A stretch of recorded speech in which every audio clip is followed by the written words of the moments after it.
Daniel Riolo s'en prend sévèrement à Kylian Mbappé. L'absence de Luka Modric dans le 11 de départ du Real Madrid crée une grosse tension. Bonsoir à vous, chers amis téléspectateurs d'Afrique Sport. C'est un plaisir de vous retrouver dans votre journal d'histoire, le récapitulatif des informations sportives de la journée. Mais avant de débuter, abonnez-vous sur cette chaîne pour ne rien rater de l'actualité. Et n'oubliez pas d'activer la cloche de notification. Chers amis, nous allons débuter ce tour de l'actualité en Algérie avec Djamel Belmadi qui va rencontrer son nouveau boss. Le sélectionneur de l'équipe nationale algérienne est attendu à Alger ce vendredi en vue de la préparation du prochain rassemblement de l'équipe des Fennecs du 9 au 16 octobre. Au cours de ce rassemblement, les Fennecs défieront le Cap-Vert à Constantine le jeudi 12 octobre, puis Égypte lors du choc qui se déroulera aux Émirats Arabes Unis 4 jours plus tard, le lundi 16. En marge de ces deux matchs, Belmadi a une rencontre très attendue avec le nouveau patron de la Fédération algérienne de football, Walid Sadi. Après cela, chers amis, nous allons directement du côté du Maroc, qui va accueillir la prochaine Coupe du Monde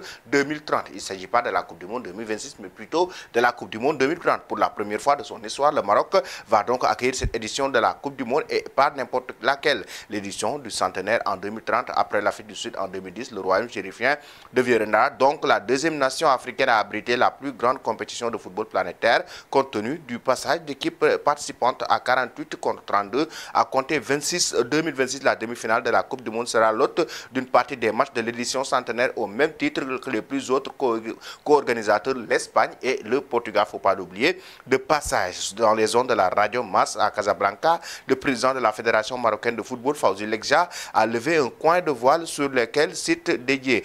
Dans le cahier de charge, le minimum c'est 14 sites et le maximum 18. Il y a des villes que nous avons déjà choisies, d'autres pas encore. Celles qui ont connu donc Agadir, Marrakech, le plus grand stade de Casablanca, Rabat et Fès, nous prendrons probablement des décisions au sujet des sites. Et là, c'est une autre information qui tombe, c'est que le Maroc qui va accueillir la finale, comme l'a si bien évoqué la presse marocaine. Chers amis, que pensez-vous de cela?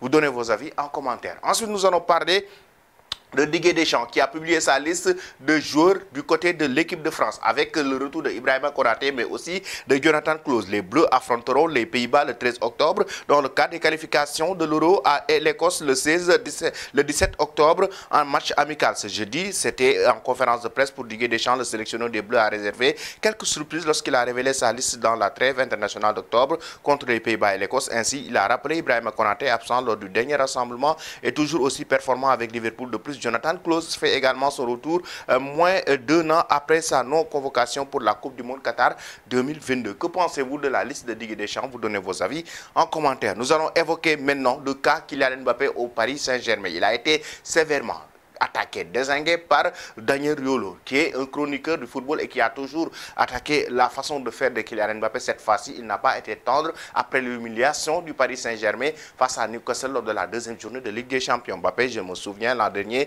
de sa fameuse phrase à l'encontre de Neymar. Il va falloir bien manger, bien dormir. Mbappé a fait une préparation moisi suite à sa mise à l'écart.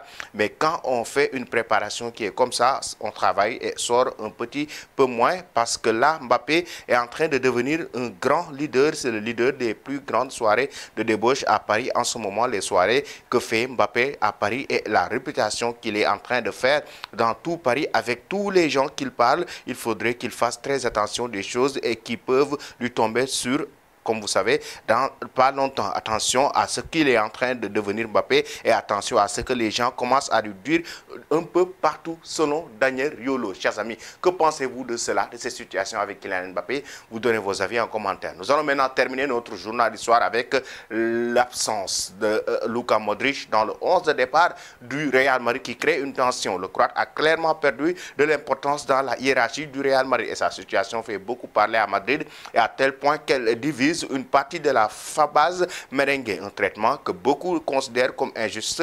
Il se passe quelque chose avec Modric. Expliqué par exemple Marca après qu'Ancelotti n'ait pas fait jouer le Croate contre Las Palmas et Girona. J'ai la sensation que depuis le début de la saison, on essaye de vendre que Modric a baissé son niveau physique de façon conséquente et qu'il reste de plus rien du joueur spectaculaire qui a été guide de son équipe de la Croatie l'an dernier, jouant beaucoup de matchs et de prolongations, qu'il ait perdu autant de physique en 3 mois seulement. C'est le genre d'information que je pense être filtrée par le club et j'ai du mal à le croire. Raison pour laquelle d'ailleurs actuellement ça crée énormément énormément de polémiques et de tensions au sein du Real Madrid parce que certains estiment que Modric doit jouer, d'autres estiment que oui, il peut rester sur le banc. Que pensez-vous de cela? Vous donnez vos avis en commentaire. Toi qui me suis et qui n'es pas encore abonné, c'est le moment de le faire et n'oublie pas d'activer la cloche de notification. Merci et très belle soirée.